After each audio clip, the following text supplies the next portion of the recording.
happening in this video, but it's pretty clear where our attention is going here. The discoloration here on this statue's body parts. The video that you guys just watched here shows a statue of a fictional character named Molly Malone. She can be seen pushing cockles and muscles through the streets of Dublin. As you can see, her chest appears to be very polished, and that is not an artistic choice by cleaners or anything like that. This is actually the result of a tradition propagated by tour guides where they state, if you rub her breasts, you will get good luck. So people have been going around groping the statue, essentially. This has sparked quite the debate, with a lot of people stating this is objectification of women, which I could see. But what's really interesting about this is it's not just female statues that go through this. There's also a very well-known male statue located on top of Victor Noir's grave in France, where women will mount and rub it for fertility, as well as kiss his nose and face and rub down there on their tip. In my opinion, I think objectification of statues is quite odd. When I went to Ireland, I did not touch Molly Malone like this, even though I visited her. But, you know, I'm not too surprised that this happens at the same time.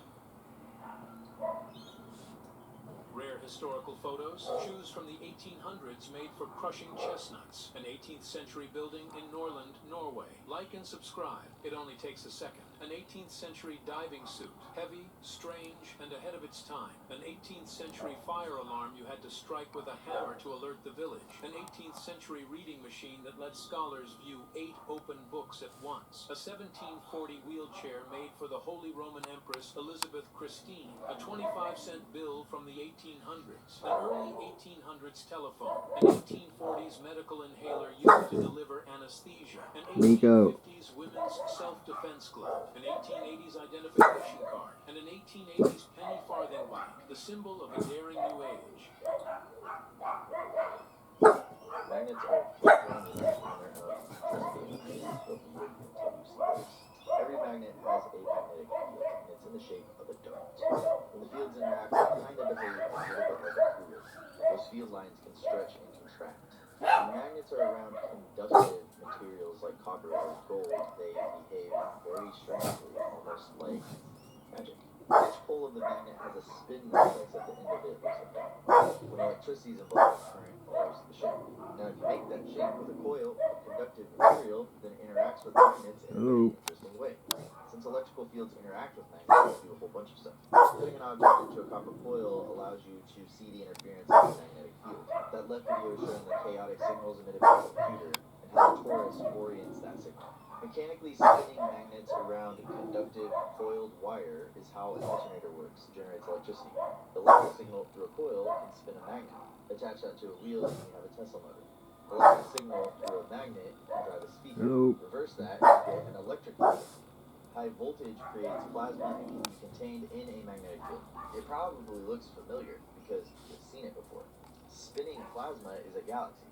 Galaxies follow harmonics like music and magnetic fields. They're proportionate to 5. You want to check all those dark spots, zoom in on them and pause it. Have a good look at them.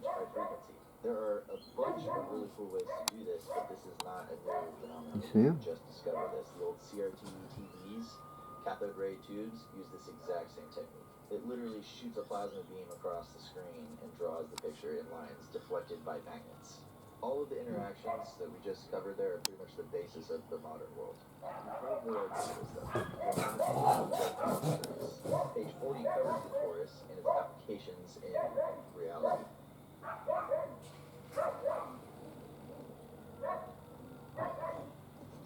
Those tiny stickers were impossibly cute, but they only fit your toddler for a month, and that cost per wear is definitely not cute. The good news, they're Depop Gold, so sell them. List in seconds of Depop's AI listing.